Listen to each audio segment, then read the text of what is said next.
My name is Nina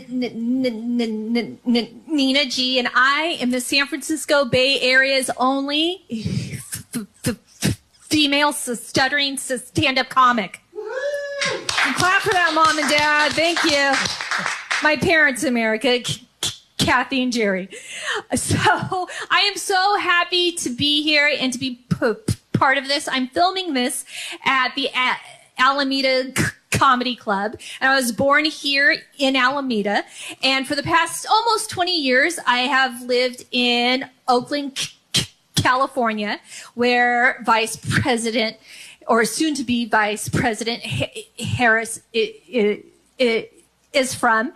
And between the stuttering and between Oakland, I think I should be invited to pretty much everything. Like everything at the White House, I expect an invitation. Not the boring stuff, though. So, and I'm really excited about Jill Biden because I am Italian American like her, and also I went to community college, and she is a great advocate for that system. But I want to go on record now. I will not be calling her First Lady. I will be calling her Dr. First Lady. Right, Mom? You were mad at that. My mom was mad because of that whole doctor thing, especially when she found out that Dr. Jill is Italian. So the other thing that I got to do over the summer was there were a lot of ADA celebrations. The Americans with Disabilities Act turned the 30, and I got to do some cool shows online. Now, there were some people who told me that stuttering and dyslexia, because I also have that those aren't real disabilities.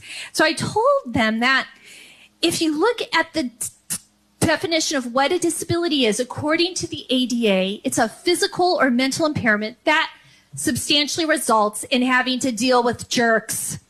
So that's right. I'm pretty sure it qualifies. You know that I usually switch it up and put another word, but I'm trying to be classy here, Dad. I'm trying to be classy for the inauguration. So the other thing that happens when you stutter or when you have any kind of disability is that as soon as someone meets you, they magically and suddenly have a PhD in the thing you have. Oh my God. The advice all the time. It's always things like, just slow down and breathe. Are you breathing? Breathe. And you know, in the 40 years I've been stuttering, I've never thought of that. So thank you. Thank you. I guess I've been breathing this entire time.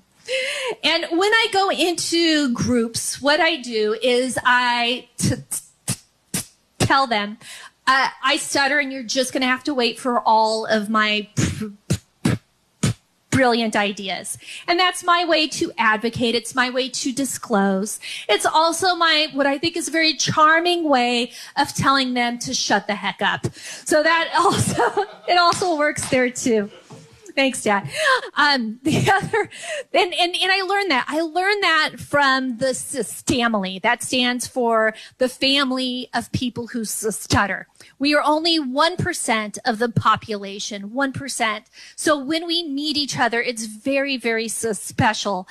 And for me, growing up, I didn't have a whole lot of role models who stuttered. The one that was most accessible to me was a cartoon pig who didn't wear pants.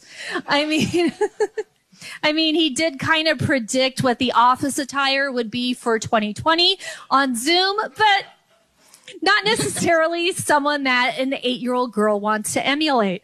But the past few months has been really cool to see and to hear about President-elect Biden's experience of stuttering. There's even some commonalities with myself because my mom also had to go down to the school and yell at some teachers. So there's that too. But he's not only shared his experiences, but he's also brought us with him.